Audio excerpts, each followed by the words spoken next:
दोस्तों जीपीआरबी એટલે કે ગુજરાત પોલીસ રિક્રુટમેન્ટ તરફથી જે ફાઇનલ આન્સર કી છે તેની અપડેટ આવી ગઈ છે। જેમાં આપણે વાત થઈ હતી દોસ્તો કે આ વીકના અંદર જ જે ફાઇનલ આન્સર કી છે તે આવવાની હતી, તો ફાઇનલી એ આન્સર કી આવી ગઈ છે।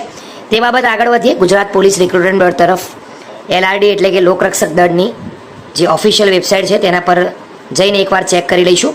અહીંયા અપડેટ જે આવી છે લેટેસ્ટ અપડેટમાં જમણી બાજુ વ્યૂ ઓલ છે તેના પર ક્લિક કરીશું। ક્લિક કરતાની સાથે દોસ્તો જેટલી પણ નવી અપડેટ છે તે તમને ઉતરતા ક્રમમાં જોવા મળશે। અહીંયા 30 જુલાઈ આજે લોકરક્ષક કેડરની લેખિત પરીક્ષાની ફાઇનલ આન્સર કી અંગેની વિગત જોવા માટે અહીં ક્લિક કરો। તો સૌથી પહેલાં દોસ્તો આપણે પીડીએફ છે તેને ડાઉનલોડ કરીશું અને જોઈ લઈશું કે શું માહિતી તેના અંદર આપવામાં આવી છે। દોસ્તો જે પીડીએફ છે તેને ડાઉનલોડ કરીને ચેક કરી લઈએ। જે પીડીએફ છે તે પ્રમાણે લોકરક્ષક કેડેટ લેખિત પરીક્ષાની ફાઇનલ આન્સર કી જાહેર કરવા બાબત તારીખ 20 જૂન 2025ના રોજ લેખિત પરીક્ષાની પ્રોવિઝનલ આન્સર કી જાહેર કરવામાં આવેલ। જે કોઈ ઉમેદવારોને વાંધા રજૂઆત હોય 23 જૂન 2025ના રોજ રાત્રિના 12 વાગ્યા સુધીમાં વાંધા રજૂઆત ઓનલાઈન મંગાવવામાં આવેલ હતી। મળેલ ઓનલાઈન તમામ વાંધાઓ રજૂઆતોની ચકાસણી વિષય નિષ્ણાત મારફતે કરવામાં આવેલ। આ ચકાસણી બાદ માસ્ટર સેટ પ્રશ્નપત્ર મુજબ પ્રશ્ન નંબર 52 પ્રશ્ન નંબર 108 રદ કરવામાં આવેલ છે। ફાઇનલ આન્સર કી જોવા માટે તમે ક્લિક કરી શકો છો।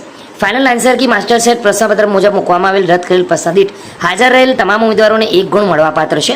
લેખિત પરીક્ષામાં હાજર રહેલ તમામ ઉમેદવારોના ગુણ ટૂંક સમયમાં જાહેર કરવામાં આવશે। ઉમેદવારોએ તે બાબત ખાસ નોંધ લેવાની રહેશે અને ક્લિક અહીંયાથી કરી લેવાથી દોસ્તો તમને ખાસ અહીંયા જે અપડેટ છે તે જોવા મળશે।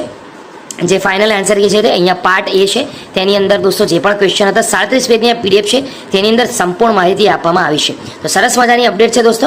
આ ઉપરાંત જેના પણ ગુણ છે તે હવે પછી મૂકવામાં આવશે, તો તમામ ઉમેદવારોએ આ બાબત ખાસ અપડેટ રહેવાનું છે અને આ પીડીએફ છે દોસ્તો એ પ્રમાણે અહીંયા અપડેટ રહેવાનું રહેશે। ખાસ કરીને વિડીયો ગમ્યો હોય તો લાઈક કરજો, બીજા સુધી શેર કરજો અને ખાસ ધ્યાન રાખો દોસ્તો અહીંયા જે પણ અપડેટ છે એ પ્રમાણે લેખિત પરીક્ષામાં હાજર રહેલ તમામ ઉમેદવારોના ગુણ ટૂંક સમયમાં જાહેર કરવામાં આવશે, જેની ઉમેદવારોએ ખાસ નોંધ લેવાની છે। તો વિડીયો ગમ્યો તો લાઈક કરો, બીજા સુધી શેર કરો। ફરી મળીશું ઉમેદવારોના નવા ગુણની અપડેટ સાથે। ત્યાં સુધી ગુડ બાય।